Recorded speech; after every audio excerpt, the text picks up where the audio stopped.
Glenn Murray? Yeah, just again, we all like each other, but we're all different, and we're giving you choices. So unemployment, higher education, your kid's education, and if you're in midlife and have to change careers, sometimes our education, because God knows in this business sometimes we have to have a plan B. I'm proposing not what some others have, which is the NDP give a tax credit or a tax break. I'm saying that at the end of not paying tuition up front, that we ask businesses to compete for students when they hire them, whether they're 45-year-old students, reskilled, or young folks, and that we offer them we give them the ability to offer a non-taxable benefit so they can buy out a portion or all of the students' tuition. When I tested this out with John Ruffalo and Jim Basili in business, they loved it. A matter of fact, Extreme Labs are already going to students in second and third year and offering to pay their tuition. That triangulates it. That brings another major funder. Business right now in Ontario invests less in higher education students than almost anywhere else in the Western world. Create a tax mechanism where they'll actually create a per job and they'll invest in the education and skills. Because Kathleen is quite right. Our friend Tom Ziz says we have a problem in Ontario. We have people without jobs and jobs without people. That kind of non-taxable benefit, and get the federal government, who takes 60% of our tax dollars, to match us. You'll see more people educated in the right ways, so we don't have that gap anymore, where students graduate with skills for which there are no jobs. And in rural Ontario right now, there's estimated several thousand jobs that are there, but no one has the skills to fill them. Thanks. I have a plan to correct that. That's different. Thanks very much. Eric Hoskins? Well, I'd like to take us from near the shores of Lake Erie to the shores of James Bay, just for a second, because this is this is probably a topic that should have got more attention than it did this afternoon, and that's to talk about the North. Because remember when I talked about youth unemployment and bringing down that rate, that it benefits all of us in terms of jobs and the economy and our collective future, and this is part of that, bridging that rural-urban divide. Well, I believe that the greatest promise that this province has in the coming years is actually opening up the North to development, but doing it in a responsible way that recognizes the inherent rights of our First Nations communities and protects the environment, but the resources, and I'm going to give credit to Charles as well for speaking to this in his platform, the resources through mining and minerals that exist up there, and the opportunity that we have to enter that last great frontier in terms of making it part of the economic engine of this province. That's going to be something that's important to us moving forward, and it's going to benefit all of us regardless of where we live in this province. Thanks very much. Charles Sousa? Yeah, two things. We talked a little bit about immigration. In fact, as Minister of Citizenship and Immigration until recently, I introduced the Ontario province's first ever immigration strategy. Until now, we've always relied on the federal government's decision as to how to promote immigration and the economic class of immigration to this province. Well, that hasn't worked out too well, because now what we used to be about 70–80% of those immigrants having skills coming to Ontario, it's only down to 50. So we need to increase our devolution powers to select those immigrants that come not only to work, but also to invest and create employment and have those skills necessary to provide value to our economy and prosperity. And that is because I think every decision we make as a government has to be around job creation. Job creation especially for the majority of Canadians now who are looking for those jobs. And if we look at how best to make those decisions around creating those jobs, then we'll be able to afford the things that matter around our public services. So I say to you that when we're out there making decisions or talking about what we should do going forward, keep in mind that job creation is the primary issue. And then we'll be able to, I say, make appropriate decisions that will follow through. That is what I say will give us more prosperity in our province in the long run and enable us to be compassionate and caring to those that most need help. Thank you very much. Final comment on this segment goes to Harinder Takar. I agree with Charles. I think job creation is the main issue, but also providing the right skills to the employers is also an important issue.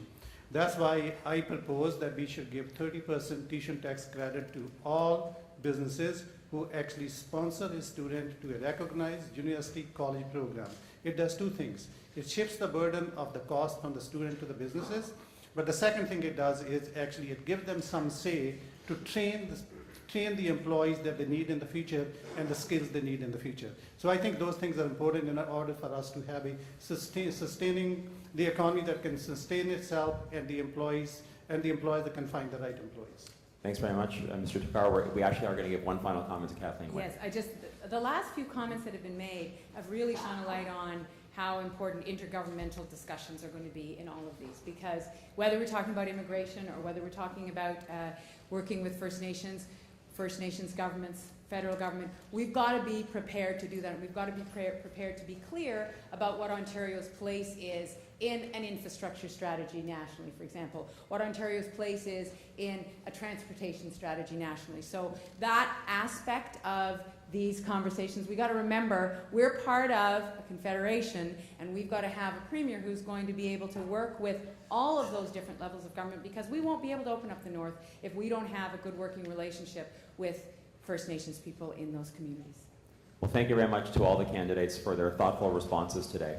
The debate portion of our proceedings is now completed. We will now conclude with closing statements from each of our 7 candidates. As we said at the outset, each candidate will have 1 minute to speak. We'll begin our closing statements today with Sandra Pupatello. Thanks so much for being here today and sitting through 2 hours. May I say, our next election will not be like this, where all of us are sitting and getting along and being very respectful of our smart, bright people in this race. I know that you've got to take a good look at all of us and then select amongst us. And for me, I'm just going to ask you one thing. I want you to put me up against Andrea Horwath and Tim Hudak. And I want you to do that for each of us. And I'm going to say, please, I want you to have a leader with opposition experience to know how they think and how it is in opposition to know how you need to lead a minority government and respect opposition, because I was there. I want you to pick someone who has that experience of 16 years, 8 years at cabinet, in a multitude of environments that I could hit the ground running, knowing what normal folk out there are talking about, not mired in the conversation that's been this last year at Queen's Park. And I had the opportunity to see that from outside, to say, no, we've got to get back to talk about jobs. So I'm asking you to look at me in that way. I can fight the NDP. I can fight the Conservatives. And that's what we need right now. And that is why I entered this race to be the leader of the Ontario Liberal Party. Thank you.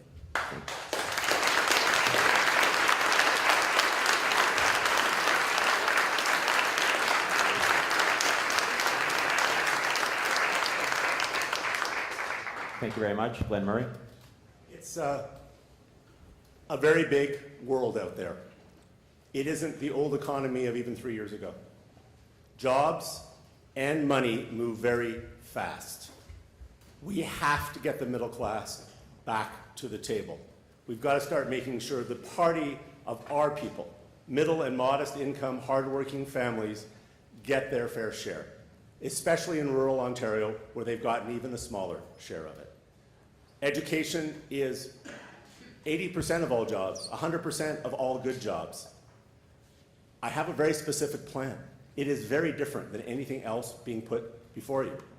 The tires on it have been kicked by some of our smartest business and labor leaders and educators. Unlike any other leadership race in our party, the next person who gets up first thing that morning is going to be the premier. I suggest no one up here has ever led a government, led a company, been a union leader, or led a not-for-profit organization, or demonstrates that kind of knowledge and expertise, or has gotten so many votes in so many different places as I have, from so many different types of people. We need to build a big tent, and I think I can keep our big tent up and win the next election for this party with all of you side by side, shoulder to shoulder behind you. Thank you.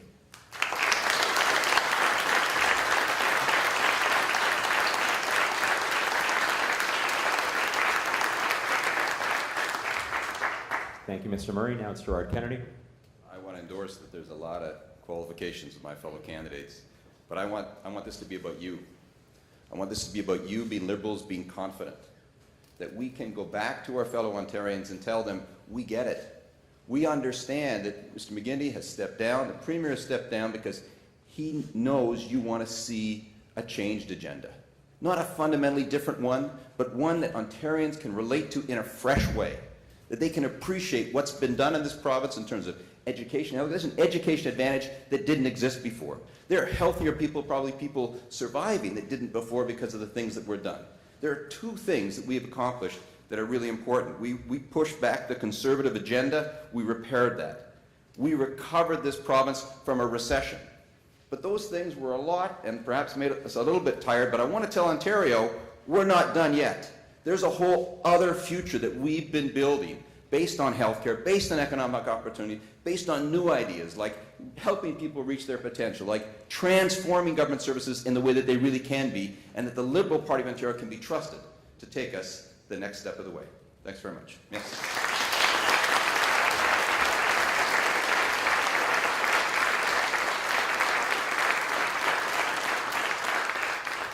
Thank you, Mr. Kennedy. And Mr. Takar.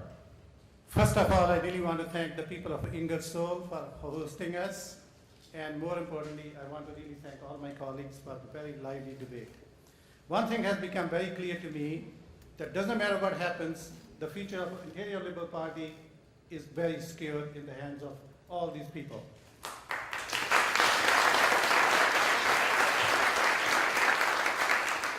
In my view, this province is facing two challenges. One is our fiscal challenges of $14 billion deficit. The second challenge is of creating jobs and moving this economy forward.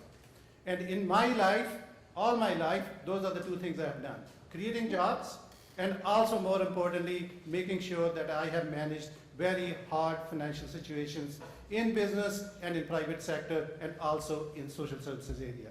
So this is exactly what this province needs at this point of time, and that's why I'm putting my name forward, and I want all of you to join me in making this province move forward. Thank you.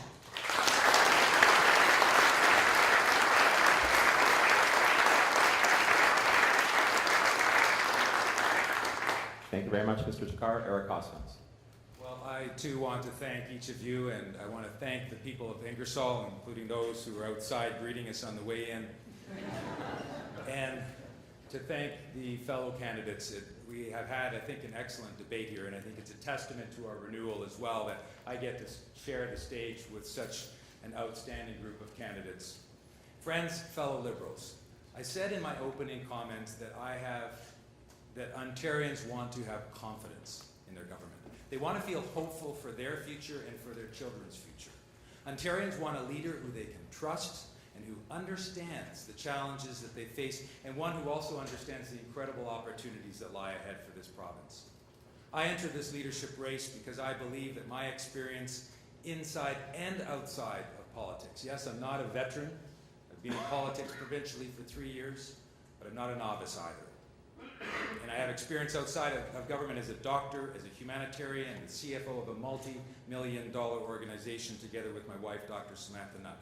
I believe that gives me the necessary experience and perspective to lead this party and the province forward. I believe, fellow Liberals, friends, that together with your help, we can proudly build a prosperous and compassionate Ontario for all Ontarians, an Ontario to be proud of, a Liberal Ontario. Thank you.